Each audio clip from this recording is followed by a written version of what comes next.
Are you looking for the ban list? Yeah. The thing that Oh, says there it ban is. cards? The thing that's at the very fucking top and I missed it.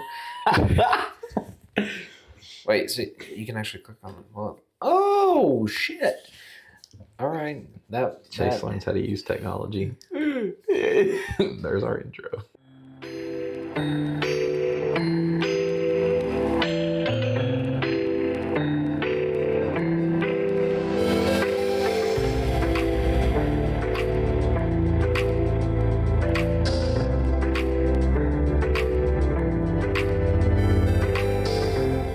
Welcome back to the Casting Call cEDH podcast. I'm Blake. And I'm Chase, and today we're both laptop guys because we're going to be breaking down this new bracket system. So today is the 13th of February. This announcement came out just a couple days ago. Mm-hmm. What were your thoughts as soon as this came out? I don't think Yuriko's a game changer, but honestly, that was my first thought whenever I was like, when we talk about this, Blake's gonna bitch about Yuriko again. Here we go. Bro, I love it. The moment I shit on a card, it got kicked out of it lowered on the top 10, almost got kicked out. It now got banned in casual. And so now I'm just ready for this card. I'm ready for this card to get kicked out. Maybe the reason it's on the game changer list is like, if they're going to ban cards from that, they go, this card fucking sucks. No one gets to play it anymore. That's right. That's they watch our content. They watch our content. They just watch our content. Yeah. It's fine.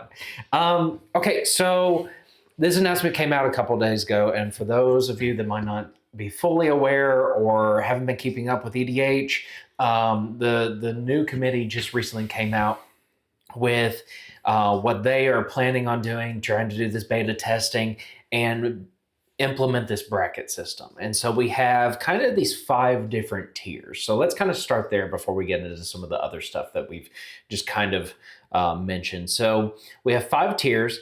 There's a tier 1, which is exhibition. Tier 2, the core, or I'm saying tiers, they're brackets. Yeah. Bracket 3 is upgraded, 4 is optimized, 5 is cEDH. And we'll kind of go through and break down each of those individually. And I guess that's kind of why I was asking, like, what were your first impressions? Because I see that and my thoughts just start racing. Yeah. I'm not going to lie. So before I saw the actual game changers list, and we'll go into that too, I was really confused because when it said few tutors, I was like, And then I was thinking to myself, like, there's still some really good tutors that you could throw into a deck and like make it way more consistent. But then, obviously they'll go over the game changers list later. So after seeing that, I was like, oh, okay, this actually seems like a pretty good list. I know some people probably feel like it wasn't a lot, that like they didn't change a lot, but I do feel like that just having some actual hard restrictions now is going to make it easier for people to find games that are more similar to like what they're actually looking for. And then again, like it doesn't really change anything for cEDH. Like we're still going to go buck wild, and we'll get into some of the other stuff. I don't want to spoil anything, but we'll just kind of go from there. Right. And I was kind of in the same spot. And honestly, like a few things came to mind for me. One, and maybe this is the only like critique that I have so far, and we might see as we talk a little bit more. I find it odd that they start the pre-con at bracket 2. Does that make sense? Yeah. So, and that's stuff we'll talk about in a little bit, and just kind of my personal thoughts on that. So that was like one of the things I've been thinking about here recently on it. Like pre-con starts at bracket 2. Mm-hmm. That seems a little bit odd. Having 5 be cEDH, I think is great. I think that it allows, and maybe I'm getting a little ahead of myself, and I'll elaborate more on this as we keep going, but I think it allows for a lot of opportunity of like, if the cEDH community ends up not liking what this is, maybe we do see a branch off for the actual cEDH format. Mm-hmm. But my actual first impression goes, I think that this opens up a lot of competitive play across all 5 brackets. Yeah. Because you're having to follow the restrictions. You're forced into certain deck building type strategies. I think that it allows opportunities for not just cEDH, but for EDH tournaments as a whole to be recognized in a way that you can kind of do whatever you want. So like if you want it, like if a vendor or a store wanted to host, like we're gonna do a bracket 3 tournament, you could. Same thing with 4, and like I said, I'll get into that stuff as we go through each one. Mm-hmm. Kind of like how we see at our local meta, they have like budget tournaments and stuff as well. So I definitely think that you'll probably see some people that are going to say, oh, well, I don't want to play cEDH, but how broken can I make exhibition? And you honestly probably will see some people that, let's say you have some cEDH players that aren't really a fan of the system. I'm sure that there will be people out there that are going to say, oh, watch me break this system. And then they're going to find ways to just like ruin people's day by going and being like, look at my super competitive, exhibition Magda list. Just, it's not a 2-card infinite combo. We're just gonna, right. So I was just curious, but yeah, I think that they made a good attempt. There's a shit ton of cards to go through when it comes to this game, so you're not going to be able to figure out everything, even in that big. Like I get it feels like they had a big window, but I don't think it was as big as what people thought. I think that it's still going to take some time. We're just going to have to see what happens, but I do like that they're at least making an attempt, and I mean honestly, I think it's cool because I really enjoy cEDH, and I kind of steered away from casual for a while now because there was a lot of issues with even just in my own like normal friend group like pod finding decks that were similar in power level, and now this actually gives us a clear set of guidelines. It's like, oh, okay, cool. If I want to take a step out of cEDH for a bit, play some casual, now we have some clear like guardrails and be like, hey, what bracket are we building this at? We'll do as best we can, and then we'll kind of go from there and just see how it works. And then obviously they even said they're looking for comments and critique and feedback. So I mean, if we have some feedback, we'll give it to them. Right. Oh, absolutely. we just said they watch our content clearly, so this will be their feedback. Here we go. Yeah. So we've kind of danced around just like the different things within each of the brackets without fully going into them. So let's start with just the first bracket that we have here, which is categorized as exhibition, and on here it says your ultra casual commander deck. And so as far as some restrictions that it says no mass land denial or extra turns, no 2-card infinite combos, no game changers, and few tutors. Mm-hmm. This is and I just made that comment a little bit ago. I think that this is like part of my critique on the bracket is that even though we haven't necessarily gone into the game changers categories just yet, and maybe even within that it says what specific tutors you can use. Whenever I think exhibition, I think that is a level where it's ready to kind of perform even with using those restrictions. So like if I would have been part of the committee or putting some input in on this, I probably would have made the first bracket, let that be what the second one is, which is core, where they define that as being this is a pre-con level deck. Because I think that just kind of sets the standard. You're not going to find a lot of these things already in a pre-con. You might find a couple things, mm-hmm. but I think that time will tell on this one. Mm-hmm. I do think that they're going to have to at least identify what they consider to be a tutor, because like I know that they're like before I got into obviously playing exclusively cEDH, I was making content that was geared towards more of like a budget crowd and then also to like a more casual audience. And people would always ask, they'd say, oh well, like what are the green ramp spells, like are they considered tutors? And I mean technically you are going and like getting a card out of your deck. Now they were saying like, oh okay, well it's going straight to the battlefield, but some of them you go and you can put a land onto the battlefield, but then another one goes into your hand. So I think that they're going to have to probably define what they consider to be a tutor. Like, do they consider ramp spells to be a tutor? If so, I think that's obviously going to it's going to flesh things out even more. It's going to change some things. But I think that obviously, like as we go along, they'll get more specific with what each section and each thing means, and then obviously it'll become more clear. But yeah, just looking at exhibition, I mean, I have a deck that I could literally play in that right now, just because of like it is literally just a goofy deck that I threw together that doesn't have any like infinites or any like game changers or anything like that. So honestly, like I think it's kind of funny. Like I saw what they put in for the description. It was like oops all horses or like random stuff like that. So I love stuff like that. I have like a oops all scarecrows deck. That's pretty cool. I mean that's neat. Like yeah, and I agree with a lot of that. Like I think specifically the tutor part. Mm-hmm. And maybe that's even why I kind of said, like, I think that bracket 1 should actually be what the core is if they are trying to outline that as precons, because I feel like you will find cards like the Rampant Growth, maybe not necessarily like Farseek, but you might see like a Cultivate or like Terramorphic Expanse and like things like that within a pre-constructed deck. And if that's what if the cards like that kind of fall under the few tutors, then why not just have your precons as the bracket 1? Oh, so you're saying a precon as bracket 1? Yeah, like in as we're gonna go, we'll kind of talk about it more. But like where they have the descriptions, they're having the exhibition as like super ultra casual. Yeah.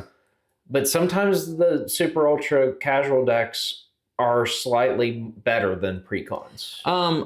I definitely get what you mean there. I think that even for like ultra I think that that's what they're saying, like ultra casual. So there's really no synergies in the deck. Like if you go through and you read the description, it's like winning's not the goal. It's showing off something unusual you've made. Everything has the number 4. Oops, all horses.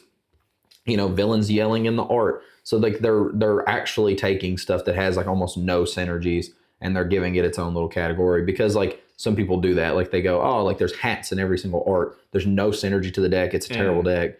And it really even would lose to a precon. So like they're giving you now a space to do stuff like that where it truly is jank, like actual jank. And then now you have like your precon type point where like some of the precons, they can be bad, but it's still, like it's giving you an area. It's giving you a little bit more room to like, if let's say you're not just somebody that plays casually, but you're like super casual. I like that they've given you a spot. I don't know. I don't know how they came up with the names of like Exhibition Core and all these other things. Yeah. But like, I like that you at least have something that's like truly, truly like ultra casual. It's like, we just took 100 random cards and shuffled them together and we're like, let's see what happens. Yeah. That kind of thing. I like this. I feel like the roles are a little bit switched today.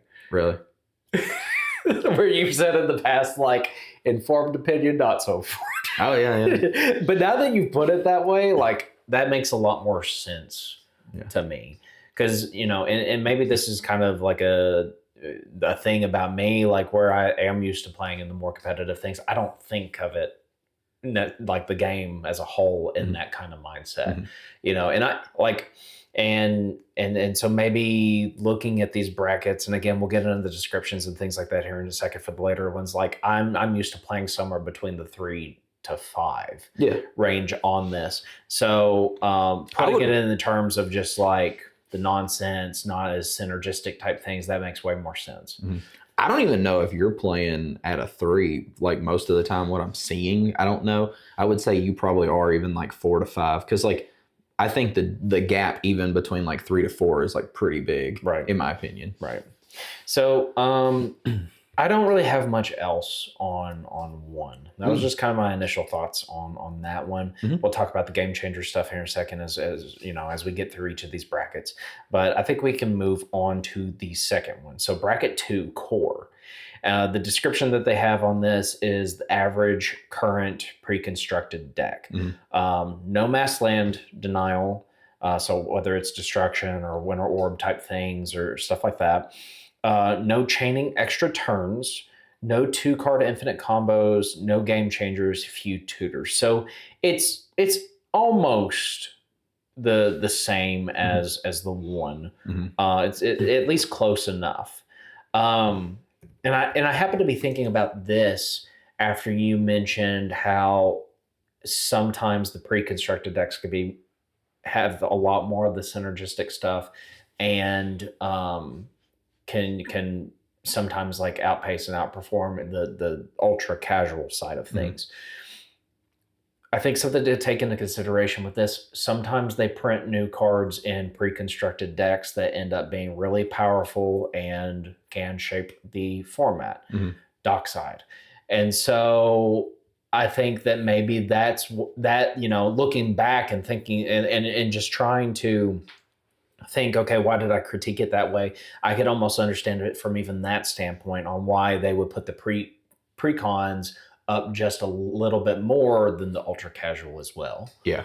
Well, and also I like the fact that they said the average and not just every precon. Like it's like the average current pre-constructed deck. So this actually makes me wonder if they're going to really evaluate the cards that are going into the precons going forward, because I almost wonder if, and I don't know that this will happen, but I'm wondering if because they have relegated it to like, oh yeah, we can't have any like game changing or breaking cards like in that. I wonder if the precons actually get a little bit like less synergistic or worse. Maybe. I think I just had an interesting thought. So Aether Drift is releasing this week, right? Yep. And last week there was the launch, and we did the video talking about our breakdown and thoughts on the set and things like that. I think up until now, there's been like 3 or 4 precons released per set, right? Mm-hmm. Aether Drift only has 2. Ah. Yep. And it makes, like, even though they had these sets planned like well in advance, you know, before they took over EDH as a whole, it might make me wonder, like, are they going to print less precons per set because of something like this? Maybe. Yeah. I could definitely see it. Like I said, I think that, yeah, and again, I'm not going to say for sure that that may be the case, but I definitely think that, I don't know. Like, I actually kind of like the fact, though, like, I think that they probably will, if that ends up being a trend, I actually think that that will work more in our favor, because then that means that there's less pre-con cards being made and more good cards. So we might have more cEDH stuff and like as far as the set release. Yeah. And stuff like that? Okay. Because like, you know, now that we're actually an official bracket, they now recognize cEDH. I wonder if we might start getting cards that are more geared towards, like, when they're making a card, they go, I bet this would be kick ass in cEDH, and they just like, you know, and they print Nadu 2.0 or something crazy. I'd be honestly, like, I think I agree with you on that one, because, like, I think that, one, we've talked about this before, like, even though they say they don't pay attention to the secondary market, they pay attention to the secondary market. Mm-hmm. And so maybe trying to incentivize putting better cards throughout the set, not to truly warp all the other formats, or, you know, maybe they print cards that are not part of the precons but are still commander specific. Mm-hmm. Like, as I don't know how they would even go about doing that.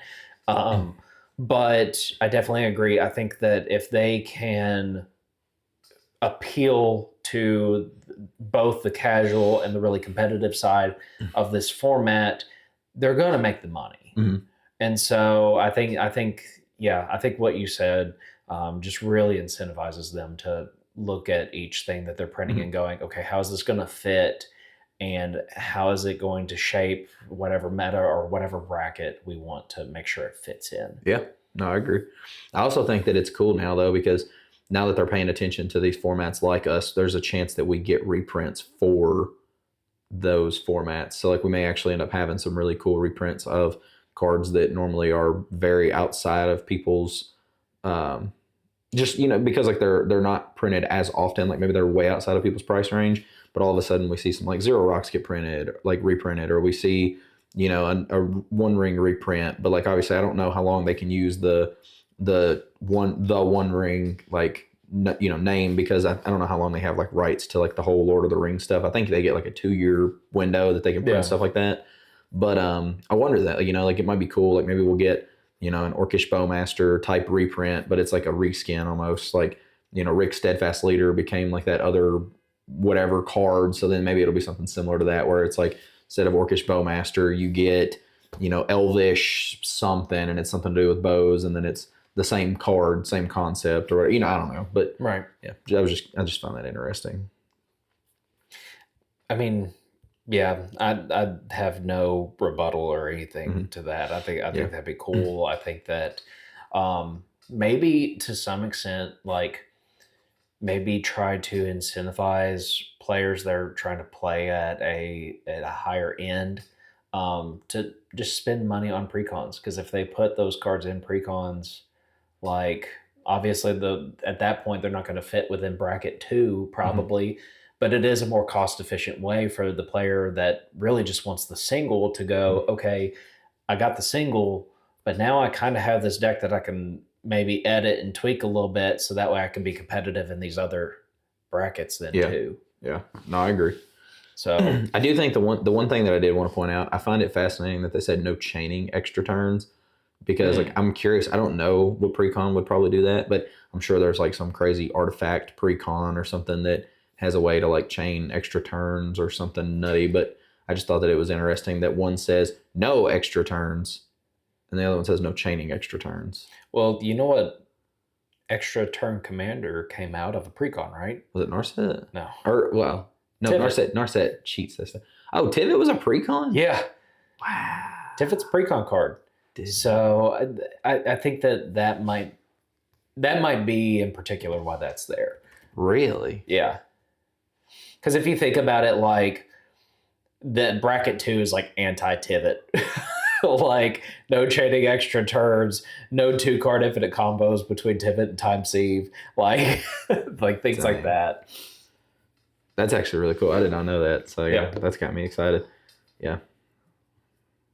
So all right, I'm good on bracket 2. How are you feeling right now? I'm good. All right, let's keep on moving. So we are on bracket 3. This is upgraded.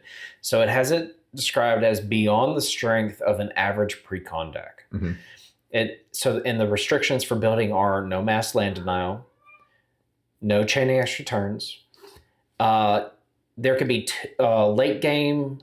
Late game 2-card infinite combos, and now we can actually have 3 of the game changer cards. And like I said, we can talk about the game changer cards as like kind of their own separate thing here in a little bit. Yeah. But you know, some of the similar stuff, I think that this is the bracket where you're going to get some okay appeal from even the cEDH crowd, because then it's like, oh, now we can get a little bit more creative with what we're doing, or we can actually, you know, we don't have to go full force, full throttle into, you know, the top decks. Let's see how we do kind of, you know, when we're capped and things like that. If you want me to be honest with you, I think that when you have most cEDH players making casual decks, they probably end up more in like a bracket 4. I think that it's I think it's tough to take like a pre-con type deck and end up turning it into like a 4. It can be tough to do that. I would say most of my casual decks probably end up in the bracket 3 category. I don't think I have anything that's like super crazy optimized for 4. Right. You can tell when something's like pretty optimized and like pretty good, but not quite cEDH. Like it won't ever bridge that gap. Right. Because like I've taken some of my, you know, decks that are pretty good. Like I'll play against, you know, other people like in my, you know, friend groups and stuff like that, and they'll do fine. Like I'll win sometimes, I'll lose sometimes, everything's fine. But then I can take that same deck to Hobbytown and like go and just, you know, Friday Night Magic or whatever, Thursday Night Magic, whenever we're playing. And I mean, I won't win a single game. It's like, and there's a huge disparity. Like it's a very obvious disparity. So I think I think most people probably end up, like if they're coming from cEDH into casual, they probably end up closer to that 4, I would say. Right. Maybe like a 3.5 to 4. But yeah, I think that a 3, even the difference between 3 to 4, I think is massive. And then I think from 4 to 5 is massive. Oh, no, I completely agree with that. I think that 3, there's a very clear distinction where 1 through 3 are the dedicated brackets for more of the casual tabletop play. I think 3 you can kind of get away with pushing into, like if you wanted to do a tournament, you probably could, but it obviously you have to follow these restrictions. And, you know, I think that is where you start to see like a clear division between the players that are used to playing at the higher end cEDH level and those that are trying to maybe get their feet wet into the format, but they're not comfortable with either spending, you know, the amount to just completely go cEDH, or they don't have the knowledge and the know-how of the format just yet. For it to even be at the optimized level. But I do think that this is the bracket that, and maybe just to, on that point that I just made, like this is the bracket where I think that we're going to start to see probably even more sanctioned events for the formats, because this is the bridge between the two. And so maybe I think 3 and up is going to be where we start to see Wizards kind of take the format a little bit more seriously and go, how can we how can we start appealing more to players that actually want to get out and grind and do different tournaments and things like that. Mm-hmm. I do think it's interesting that they make a point to say like late game 2-card infinite combos, but then like when you actually look at what they've labeled as like late game, it's like turn 6. Yeah.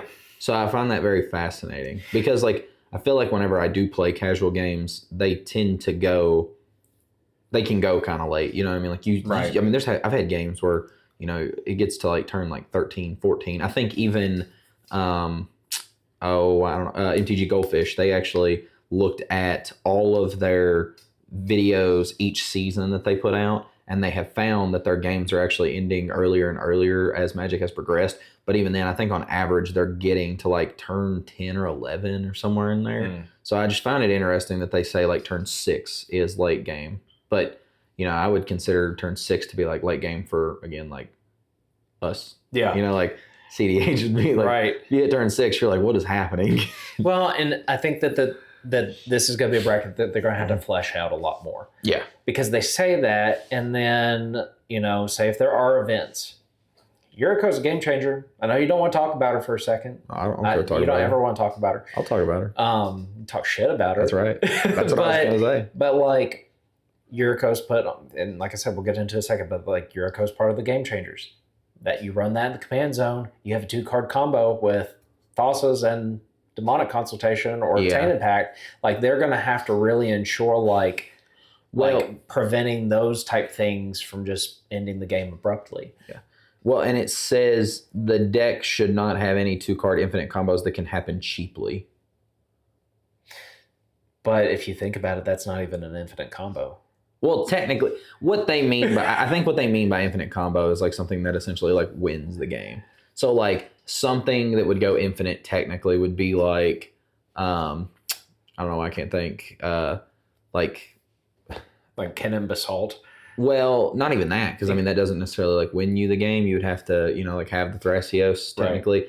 I'm just thinking, I don't know why I can't think of it. It's the Molten Dupe and Dualcaster, yeah. So like that would be like a good example. Like that technically goes infinite, yes. So like you could just let it go forever. But even then, like if you let it go forever, you're never stopping to win the game. So same thing with like the Thassa console. I think they just mean like 2-card win cons, not necessarily like infinite combos, if that makes sense. Right. But yeah, like that one's pretty cheap too. I mean, you can slam that at like 5 mana, like boom.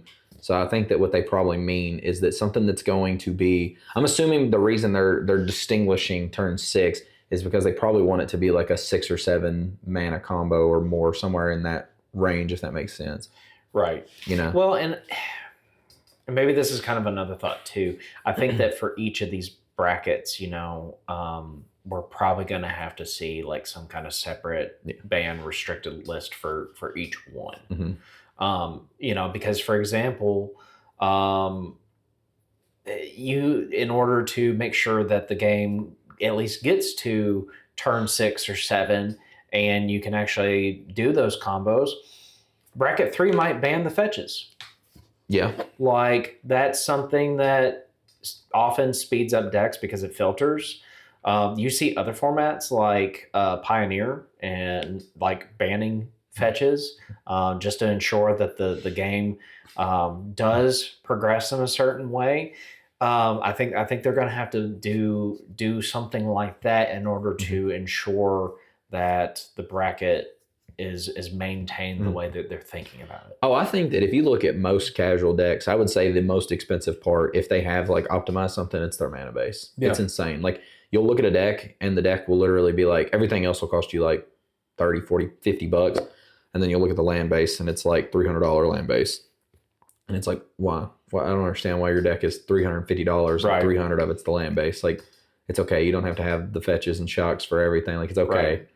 You know, it's all right. You know, now obviously in cEDH, that's going to be a huge game changer. But yeah, just in like a regular casual deck, like you can play a tap land or two. It's okay. Yeah. Like, yeah. Your land base, literally, like I said, it costs 6 times what the rest of the deck costs. Like, that's insane. Yeah. So, and like I said, I think that this is going to be the category that kind of bridges the gap between both. I think we will see tournaments in bracket 3 once they've kind of figured everything out that they want to. Yeah.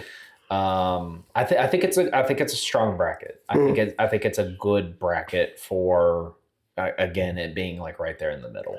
I do wonder why this is just something that I noticed. I do wonder why they still say like no chaining extra turns here, because I feel like extra turn spells tend to be pretty expensive spells anyway.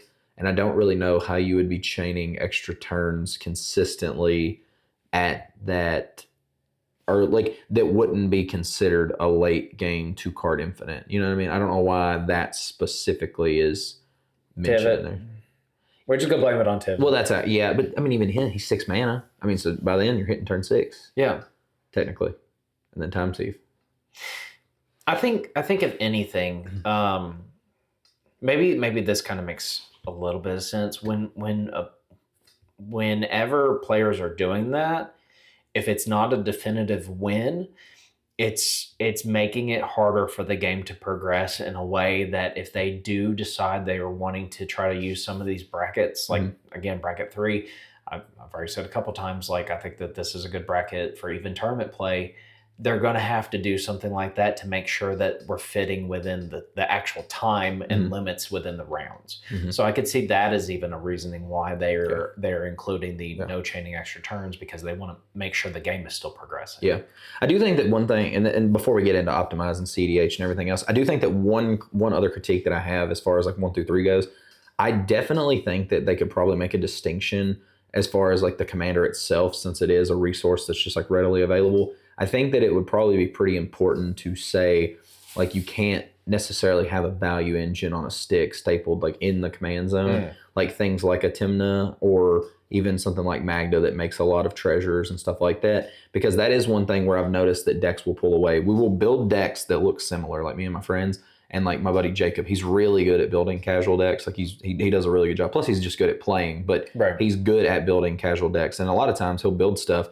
I think the only reason that he never really wins a lot of games is because we're so aware that he's good that we'll like just tag team the shit out of him and like kill him. I mean, seriously, that's what happens. Yeah. Because like for the longest time, whenever we started playing together, I mean, he was like arch enemy. He was so good. Really? Yeah. And so, I mean, it was just tough. But when you looked at the commanders that he was playing, they were all really, really good commanders. Like he would play things like Prosper, which is literally like, you know, it's not as broken as like say Obnixilis, but like you're exiling a card, so you get mana or you get a card value, and then also you make treasures from it, so you get mana value. Like he would play other commanders that would, you know, like they would draw you cards based off of like other things happening, or you could tap certain resources for mana. So I think that having those value engines in the command zone instantly breaks the deck immediately. Like just getting access, even if it's just over a short period. I mean, me and you both know, like having four more cards than everybody else at the table, that can be game breaking. Absolutely. You know? So I think that will be one distinction that they probably should make,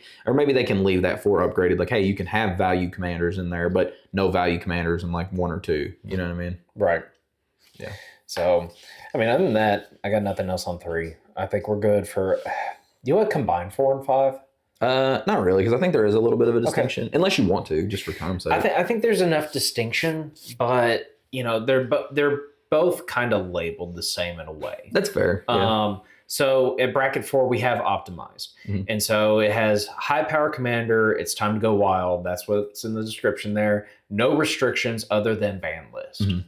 If you want me to be honest with you, I think that, and this kind of sounds silly, I almost feel like optimized sounds like cEDH and cEDH sounds like TDH. Yeah.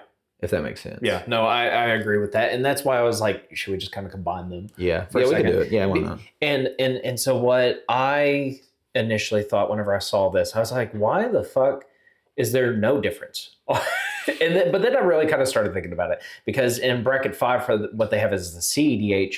It's the exact same stuff. The only difference, it says a very competitive and metagame focused mindset. Yeah. And you know, there is the clear distinction between those two in that. Yeah. And so my thoughts on this, I think it would be cool if in bracket 4 they actually don't allow you to use the top commanders. That'd be cool. I think that'd be cool. Like, I know it says no restrictions, but that is where I kind of gravitate instantly of like, you know, if you want the distinction to be one is super meta game and super competitive focused, and the other is still at the same power level or is trying to be at that power level, make the players not be able to play the best stuff as far as in the command zone goes. Yeah, I think the only issue that you would run into, which again, that's just part of being in a format, like you've got to address, like you've got to be able to adjust and adapt. But I think the only thing that would be kind of weird there is that cards, like certain decks will gravitate in and out of like the top cuts. You know, like we were talking about this in one of our previous episodes, but Timna Thrasios wasn't even in the top 10 for a while there. Like it wasn't really even that good. And you had things like Atraxa that were also, like it was kind of like that version of it. But then now Atraxa's not in the top 10 and Timna Thrasios is like the best deck. Right. You know what I mean? So it'd be kind of weird if you were like, well, I've built my deck to, you know, be in optimized with all my friends. Then all of a sudden something changes and it's like, oh shit, I've got to go fork over all this money now to like change all these things about my deck or change, you know, I just think that it'd be kind of tough, which I guess like, because me and you, like, I mean, you understand, like you wouldn't even be able to, you couldn't just get rid of Timna Thrasios and just say, well, I'm just going to slap in Atraxa because like you have to change other cards within the deck as well. Like Hazel's isn't a piece of that, Devoted Druid. Like now you're going to probably play more clones. You're going to want to play more, you know, like mana acceleration, things like that, things to bounce the Atraxa, you know, Displacer Kitten type lines and stuff. So it will change other things. So I think that that'd be a little bit tricky, but I do think that'd be really neat to like eliminate this whole section of stuff. So it's like, we don't want to play against Rogsai. We don't want to play against, you know, TNT or TNK. We don't want to play against Tivit. We want to play this stuff, you know? Well, and I think I don't know if this adds to the point or not, but if they were to do that and they're wanting this clear distinction between the two, like I think it'd be cool if you restricted what the players in, like if there was a tournament for bracket 4 and you restricted what kind of commanders they could use, like you just end up making a whole new meta specifically for that bracket. You know, it's just like you were saying, like you might not have Timna Thrasios access to that, but if you want the same color pile and you just play Atraxa, it could end up being one of the top decks within the bracket 4 meta. Yeah. You know, same thing with, you know, you might not be able to play Rogsai and have an explosive start, but if you wanted to play those lines still, there's other Grixis commanders. Yeah. You can use like, like Kess and Cormella, things like that. Yeah. Like there's different things you can use that. So, you know, you'll have to think about how you build the deck. Obviously, like if you go cast and you're trying to still do like the breach lines and Thoracle and things like that, you're going to have to build around her. You're still playing the good combos, but you're not going to include the pieces like the Culling the Weak or, well, is she the one that like when she dies? There's two Grixis, other Grixis. Kess, I think, is the one that dies. Cormella is the one that taps to make Grixis mana, and then you can... Okay, so like, you might still want to put Culling the Weak, but you're not going to really have access to, like, turned on Mox Amber right away for it essentially being a Mox Ruby, or you're not going to have instant access to, you know, cast a 0-drop commander and be able to use Deflecting Swat and Fierce Guardianship right away and things like that. So like you can still play the strategies within your colors that you want to, kind of like how you've made the argument in the past, like you play an Esper Control Shell and Zer's just in the command zone. You could still do that in the optimized bracket 4 without having to play the commanders that we're used to seeing as the top meta. Yeah. That's kind of my thoughts on maybe a way of approaching this bracket 4. There was another one that I'm thinking of for some reason. Oh, I was thinking of the other. I knew there was another Grixis one I was thinking of. I just couldn't remember. It was Anala. It was the one that has like the 1-card combo with, like it has Eminence, and you can do like a crazy combo with the. Is it the Spellseeker one? Yes. Yeah. Yes. Yeah. But I was trying to remember which one that was. But yeah. So Kess, Anala, and Cormella, all of them, like they all do different stuff. But yeah, Kess was the one that allows you to like cast an instant sorcery from your graveyard. So like you could basically just have a 1-card like Tainted Pact or Demonic Consultation combo, because you could literally cast it to get the Thassa, then cast it again from the graveyard, and then cast the Thassa. So yeah. So, I mean, I think it opens up for a lot of really unique strategies and some deck building, but also makes it competitive enough where like people that are already playing at the cEDH or even the tEDH level aren't having to go and get all these extra pieces or do this, that, and the other to still play the color pile they want to. Yeah, no, I definitely agree with that. I think that part of I will say part of the fun though of something like that, like you could lose game after game after game after game, and obviously that can be disheartening. But I think part of the fun of cEDH is just taking something like you obviously have super optimized lists that are really good, that are like tested. You've had like a ton of brain power working on this deck, and it's really good. And it is fun to sometimes play those decks. But once they almost get like solved or figured out, it's kind of fun to go and like take a deck that isn't necessarily like top meta and it's not as good and say, how the hell am I going to break this? And that's kind of what I have fun doing with Xur, if I'm being honest with you. Because like I could play a Kennen list, which I think Kennen's like, oh, I think it's cool. You know, it's okay. Like, and I know like in the video that literally just went up today, there's a moment in there where I am kind of shitting on Kennen, but I say in the video, like I have Kennen together. I've played Kennen. I like Kennen. I think it's cool. But I like taking these commanders that aren't necessarily like meta and finding ways to like see how you can truly play the best with them. Right. And so it's just fun. You know what I mean? You already know what my go-to is. What, your go-to? Yeah. You know. What? Flubs. Oh, yeah. Non-meta commanders? Non-meta commander, Yeah. but we're still playing breach lines and Thassa's and walking ballista stuff. And yeah, I thought you meant meta commander. I was like, what? No. When you said flubs, I said non-meta. Okay. I was about to be like, well, what's this say? But you bounced all over the place. Oh, I know. I do that sometimes. It's okay. You're more loyal to the frog anyway. I haven't played the frog in a hot minute. Yeah, but would you ever say bad things about the frog? No. God, no. Yeah, I know. Flubs is love. Flubs is life. Flubs has a massive ass on him, though. That's all I know. He's a 0-5. Yeah. He's booty for days, bro. If they did a bracket 4 tournament, the first one we're going to do, I'll play Flubs. Really? Yeah. There we go. I'd probably still play Xur. No, I'm just kidding. I wouldn't. Yeah, you could. I could, but I wouldn't do that. I'd just play him in exhibition instead.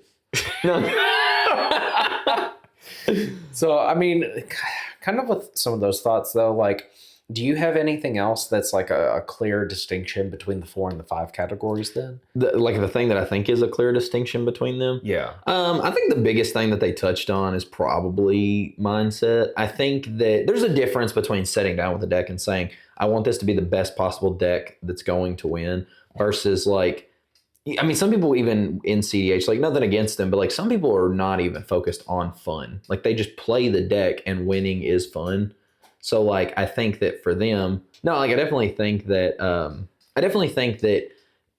I would say the mindset piece is probably the biggest piece. Like, I still like to have fun in cEDH, and a lot of people will have fun playing cEDH.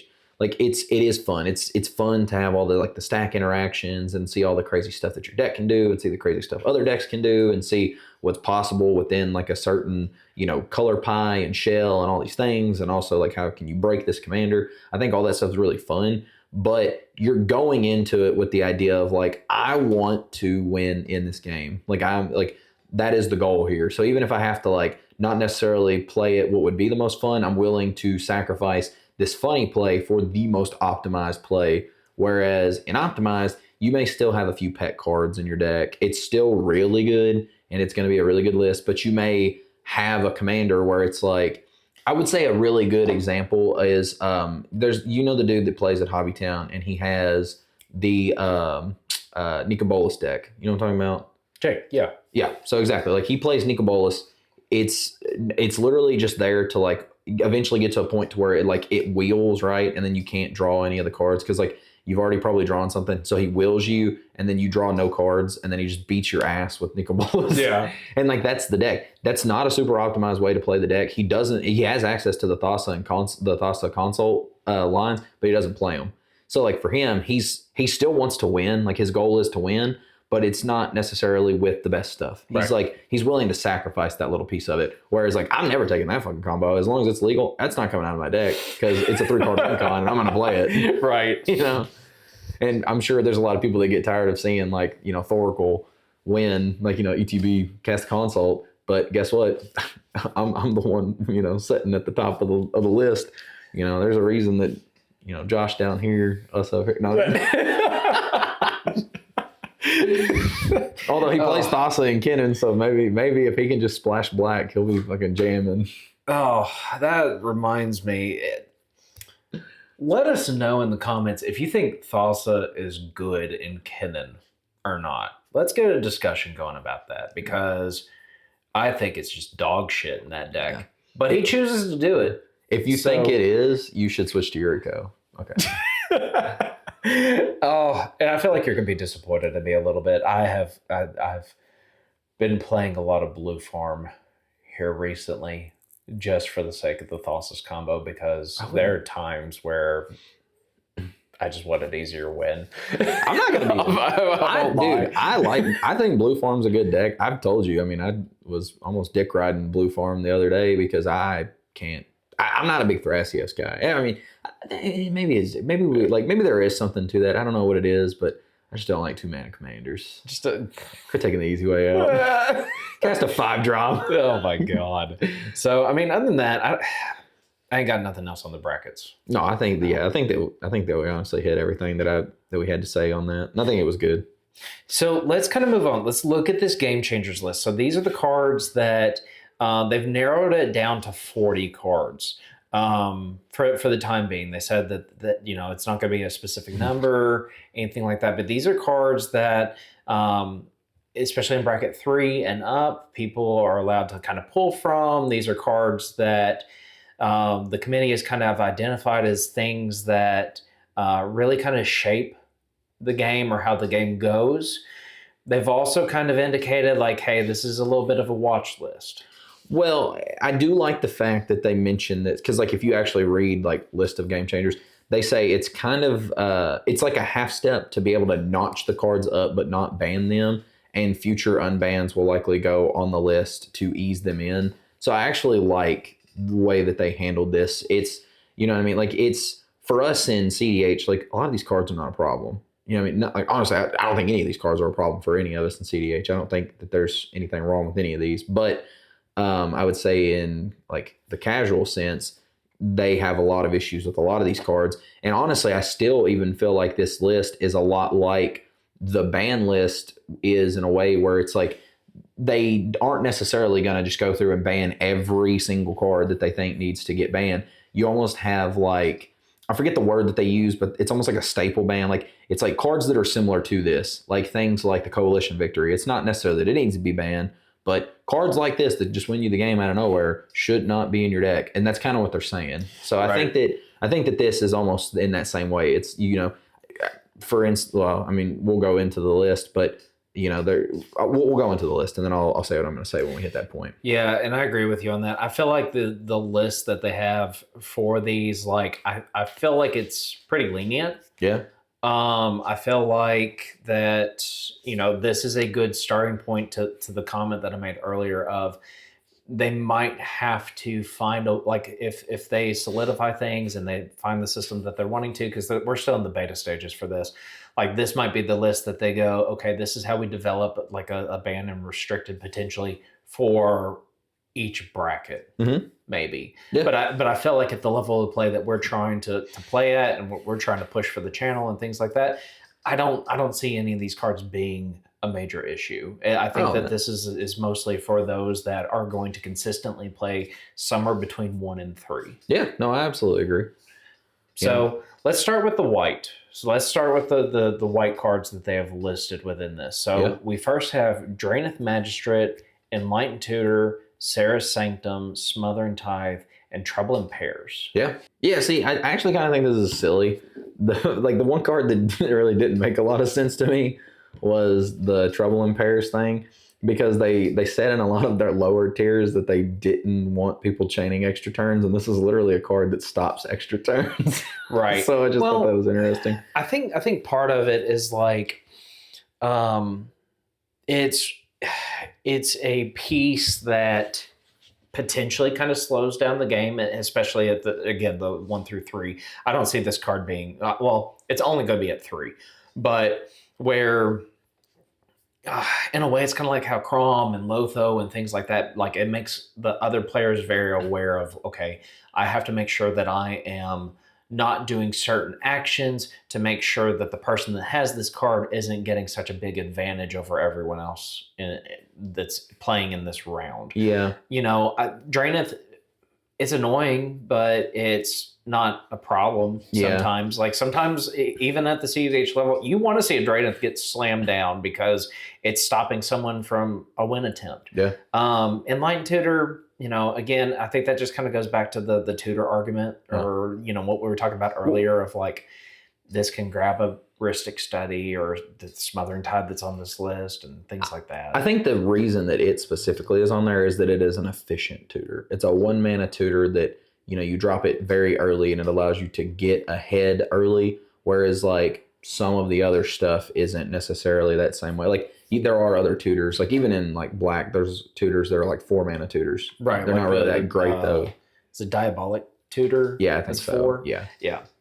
But I mean, the only decks that are truly playing that is like Crick.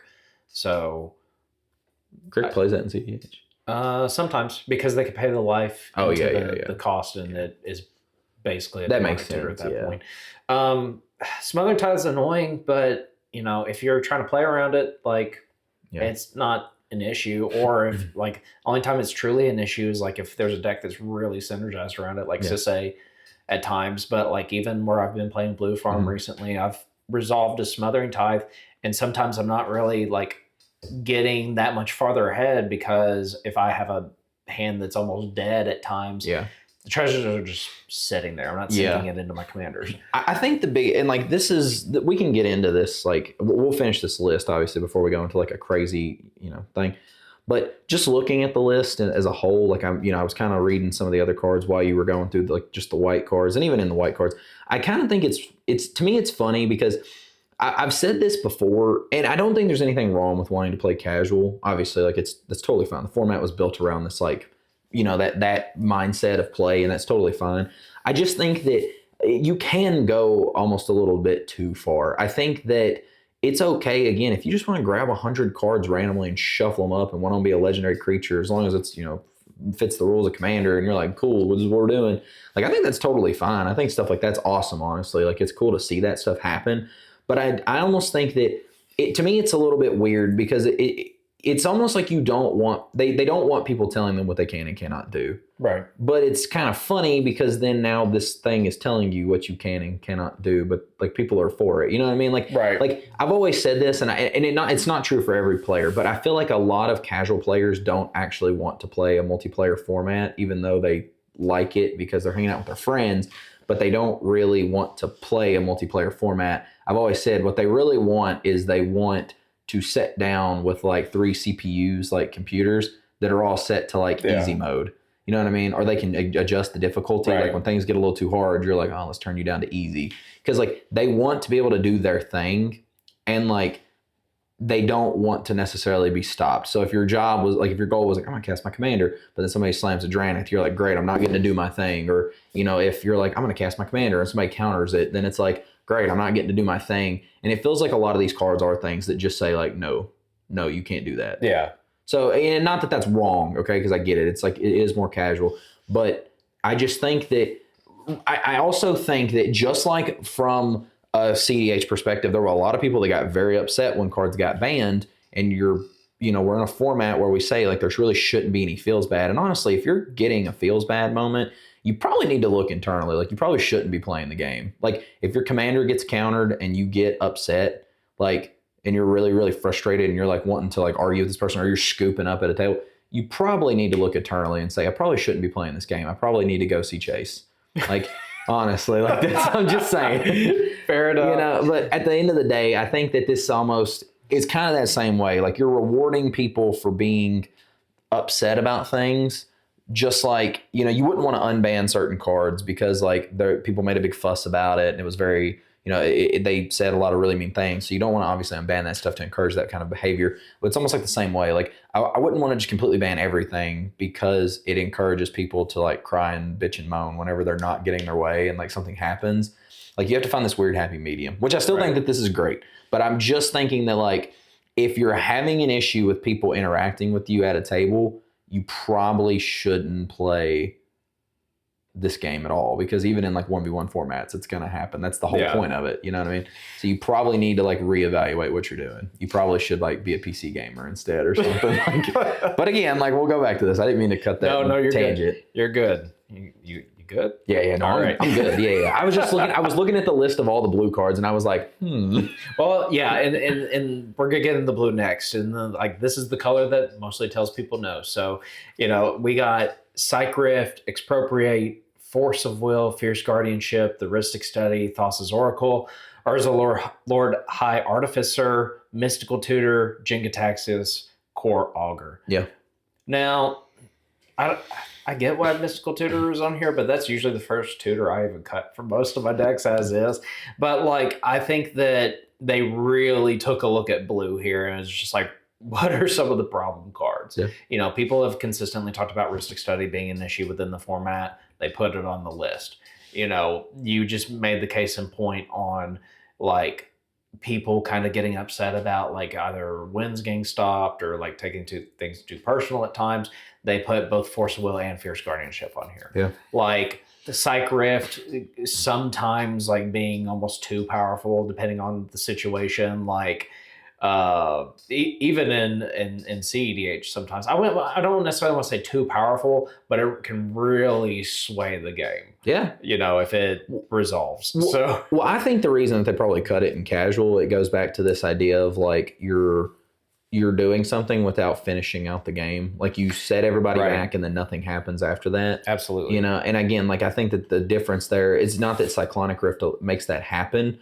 It's just that like people need to be smart when they're casting their Psych Rift. Like don't do it in your main phase and then like pass your turn because you have no mana. It's like do it on somebody's end step or like during someone else's turn, set them back and then come into your turn and, drop your Crater Hoof Behemoth and kill everybody or something like that. You know what I mean?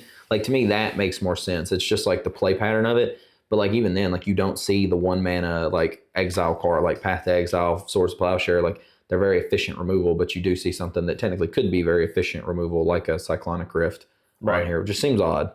And I understand why, like Force of Will, Fierce Guardianship. I understand why those cards are on here. Like I get it. They're free spells. Yeah. And so like I think that free is probably almost like not good ever in a casual setting. Like you probably, like when you're allowed to just drop stuff for free, like it can kind of break things, like there's a reason that they have mana to begin with, like if you look at Yu-Gi-Oh, there's no resource like that. So like you can just go buck wild and like turns will end up that way. But Expropriate is kind of a weird one where it's an 8 or it's a 9 mana, it's 7 in blue. Like, yeah, I get it. There's ways to like eventually take advantage of it, but I just don't understand again, like, okay, like somebody gives you extra turns or they give you like I just don't. That one's an odd one to me. Yeah, I don't know. That one's a little bit weird. One that I think kind of stands out that I see Urza. Yeah, I think Urza kind of stands out a little bit from this, and I think it's because like especially in the first 3 brackets, they were just like no mass land denial and things like that. Urza players, it's a very asymmetrical game that can be very in favor of the Urza player and like prolongs the game. So that is a card I look on here and I'm just like, okay, that makes sense why they would want to put that as a game changer. Yeah, people just don't like stacks. And I get it. I mean, Jingataxis is kind of the same way. Like, at the end of their turn, they've got to try to win or just discard their whole hand. Like in casual, you're probably not going to win in that moment. So then after that, you're just being denied cards. Yeah, I think so. I get it. I do think that it's very interesting though that Rhystic Study is on here, but Mystic Remora is not. I think it's because there's a little bit more stipulations to Mystic Remora. Yeah, it's easier to slam it down on one, but you're having to pay into it a lot more.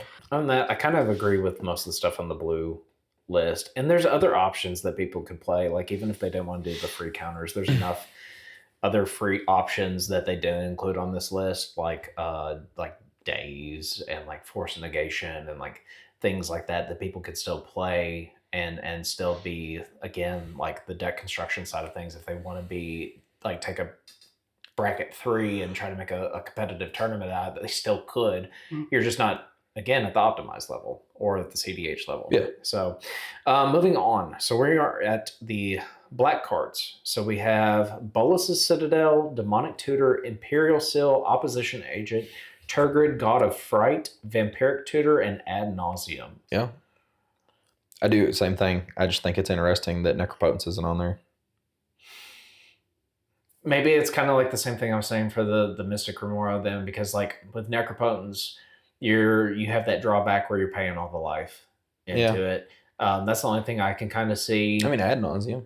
Yeah. So I mean, in ad naus, I think the difference between it is that you also have like the timing restriction stuff with Necropotence in a way, right? Whereas ad naus, you fire it off, someone's in step, you go into your turn and you have like 20, 30 cards in your hand.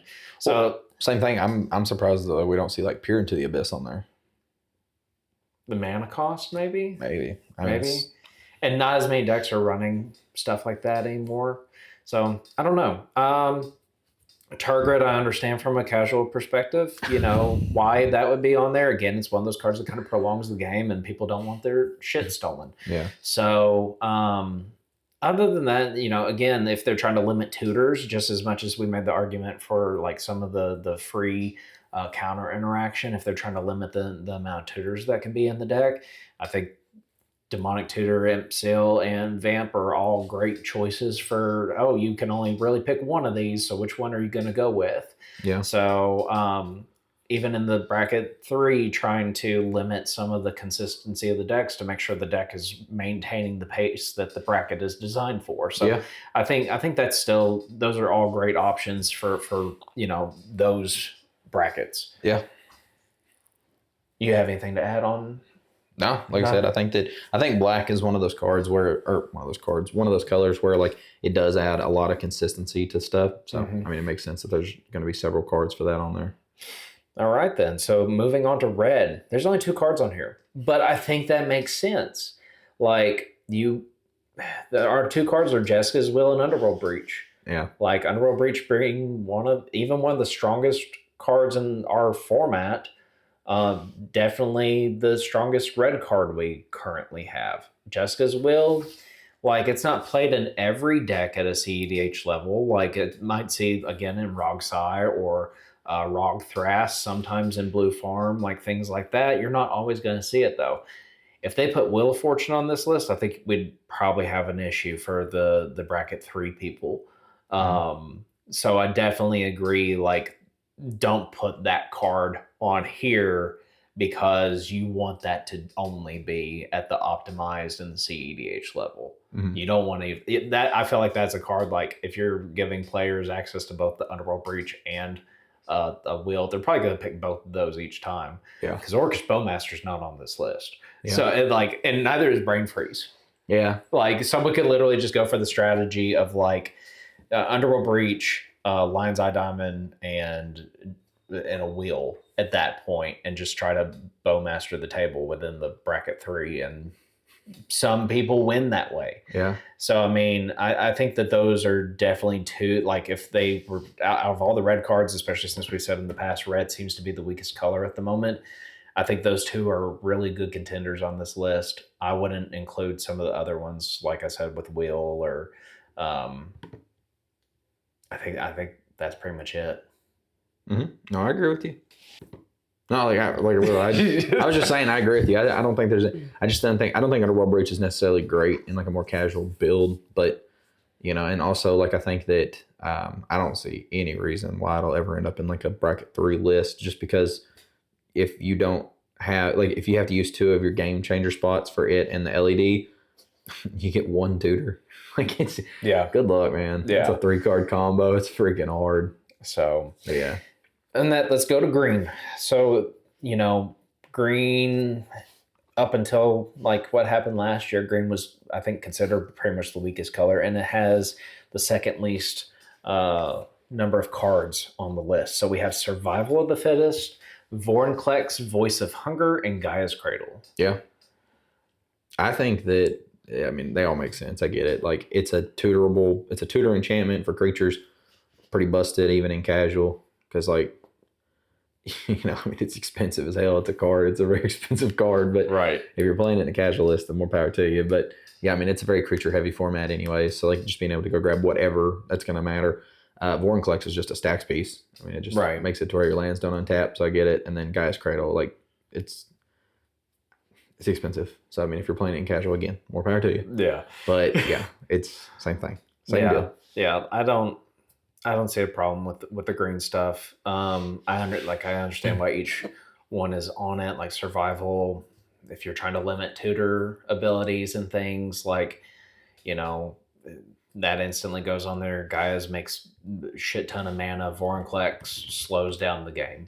Mhm. So I think all the cards on there make sense. Obviously two of those we will see at our level that we're playing at. Mostly we won't see the Vorinclex come down as often unless we're in some kind of like really odd strategy. But I don't really have anything for the green category compared to what we've talked about already. No. So multicolored cards. Yep. Ugh, it's your favorites.